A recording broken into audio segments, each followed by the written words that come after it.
আসসালামু আলাইকুম এভরিওয়ান, আমি আরফিন বাহার ভাগো এবং আপনাদের সবাইকে ওয়েলকাম আমার নতুন ব্লগে।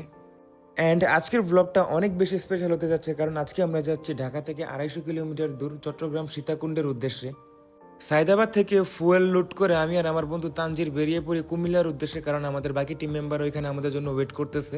অ্যান্ড আমরা টোটাল 4টা বাইক যাব। 12টার পর হাইওয়ে মোটামুটি ফাঁকাই থাকে, যার জন্য আমরা একদম রিল্যাক্সভাবে রাইড করতে করতে কুমিল্লা পৌঁছাই। অ্যান্ড যাওয়ার পথে আমরা এখানে একটা ব্রেক নিই চায়ের, কেননা একটানা রাইড করলে আমাদের ঘুম আসবে অ্যান্ড ঘুমানো যাবে না, কারণ আমরা যাচ্ছি একদিনের ট্যুরে।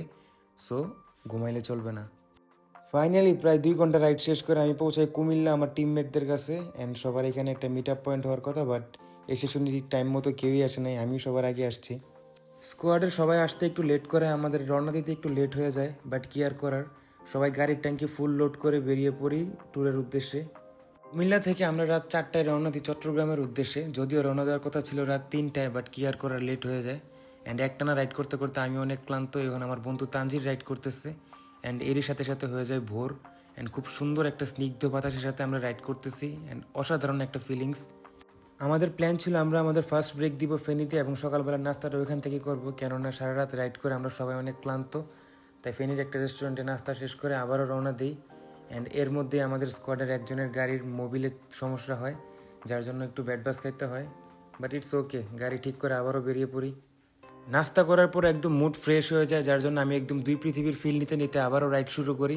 অ্যান্ড এখনের রাইডটা ছিল খুবই মজার, কারণ আমরা আমাদের মিশনের খুব কাছাকাছি ছিলাম।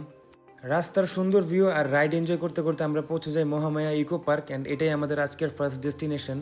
ইকো পার্কের ভিতর ঢোকার পরে আমাদের সবার মুড একদম চেঞ্জ হয়ে যায়, কারণ আমরা সবাই অনেক ক্লান্ত ছিলাম। অ্যান্ড এখানে ঢুকে সুন্দর একটা রাস্তা প্লাস এই ওয়েদার দেখার পর আর কোনো ক্লান্তিই থাকে না। বাট একটা আফসোস, আমরা কায়াকিং করতে পারি নাই, কারণ এনাফ পানি ছিল না। বাট একদিক দিয়ে মজা পাইছি, সেটা হচ্ছে আমরা সকালবেলা যাই, যার জন্য কোনো পর্যটক ছিল না, অ্যান্ড খুব রিল্যাক্সে ঘুরতে পারি। মহামায়া লেক আসলেই সুন্দর একটা জায়গা। এখানে কিছুটা সময় আড্ডা দেওয়ার পর আমি যাই হোটেলের উদ্দেশ্যে, কেননা আমার হাতে সময় কম, বাকি স্পটগুলোও কভার দেওয়া লাগবে। এবার আমরা মিরসরাই ইকো পার্ক থেকে রওনা দিয়ে যাই সীতাকুণ্ড বাজার। অ্যান্ড সেখানে গিয়ে একটা হোটেলে উঠে আমাদের ব্যাগ রেখে ফ্রেশ হয়ে আবার বেরিয়ে পড়ি চন্দ্রনাথ পাহাড়ের উদ্দেশ্যে। আমাদের প্ল্যান ছিল আমরা আগে সূত্রধারা ঝর্ণায় গোসল করব, তারপর পাহাড়ের টপে উঠবো। বাট এইবারও ব্যাড লাক, আমরা ঝর্ণায় পানি পাই নাই। বাট আমি এক্সপেক্ট করছিলাম যেহেতু বৃষ্টির ওয়েদার ছিল ঝর্ণায় পানি থাকবে, বাট কি আর করার, ব্যাড লাক। অ্যান্ড উপরে ওঠার সময় আমরা খুব সুন্দর একটা ভিউ পয়েন্ট পাই, যেখানে দাঁড়ায় আমরা সবাই ছবি তুলি। আসলে এই পাহাড়ের সৌন্দর্য আপনি এখানে না আসলে আপনাকে আমি ভিডিওতে বোঝাতে পারবো না। এখানে আসতে হবে, দাঁড়াতে হবে অ্যান্ড ফিল করতে হবে।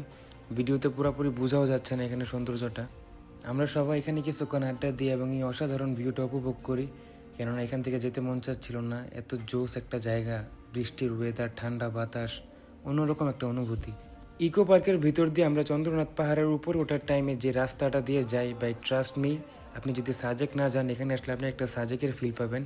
অ্যান্ড উঁচা নিচা রাস্তা, ভাঙা, অফ রোডিং, গাড়ির উপর ভালোই প্রেশার পড়ে, বাট ভিউ দেখতে দেখতে আপনার মনেই হবে না যে আপনি এত কষ্ট করে উপরে উঠতেছেন। অ্যান্ড ফাইনালি উঠে যায় চন্দ্রনাথের টপে বাইক নিয়ে। আর এইখানের ওয়েদারটা ভাই, বৃষ্টি প্লাস একটা সুন্দর বাতাস, পারফেক্ট একটা ওয়েদার। কম পর্যটক ছিল, যার জন্য আমরা খুব শান্তিমতো ঘুরতে পারি। আমি একজন পাহাড় প্রেমিক, যার জন্য পাহাড়ের আঁকা বাঁকা রাস্তায় আমি হেঁটে হেঁটে পাহাড়ের সৌন্দর্যটা উপভোগ করতেছিলাম। অ্যান্ড আমার ফ্রেন্ডকে বলতেছিলাম সুন্দর সুন্দর মুহূর্তগুলো ভিডিও কর। অ্যান্ড এখানে আমার ফটোগ্রাফার ভাই ছবি তুলতে তুলতে একদম মাটির সাথে শুয়ে যাইতেছে। এই ভিউটা দেখার পর আমার কাছে মনে হয় এতদূর জার্নি করে আসাটা সার্থক। আসলে প্রত্যেক বছরই আমাদের একবার পাহাড়ে আসা উচিত।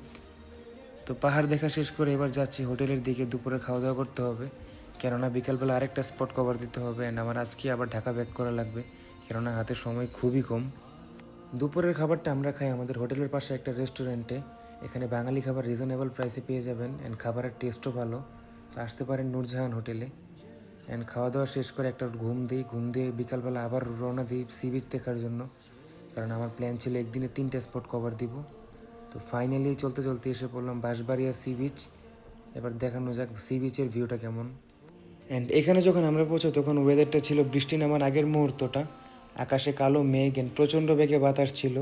এই ওয়েদারে সমুদ্রের পাড়ে বাইক চালিয়ে একটু ফিল নিচ্ছিলাম, খুবই জোশ লাগতেছিল আসলে অনুভূতিটা। অ্যান্ড সমুদ্রের পাড়ে দ্বারা একটু বাতাসটা অনুভব করতেছিলাম, কেননা একটু পরে আমার ব্যাক করতে হবে ঢাকা লং রাইড দিয়ে। অ্যান্ড ফাইনালি পরন্তু বিকেল এনজয় করতে করতে আমার ট্যুরের দিন এখানেই শেষ। এবার ব্যাক করার পালা। আমার একটু জরুরি কাজ থাকে, আমার আজকেই ব্যাক করতে হয়, তা না হলে আমি স্টে করতাম। আমার টিমমেটরা আজকে স্টে করবে, তাই সবার কাছ থেকে বিদায় নিয়ে আমি রওনা দিচ্ছি ঢাকার উদ্দেশ্যে।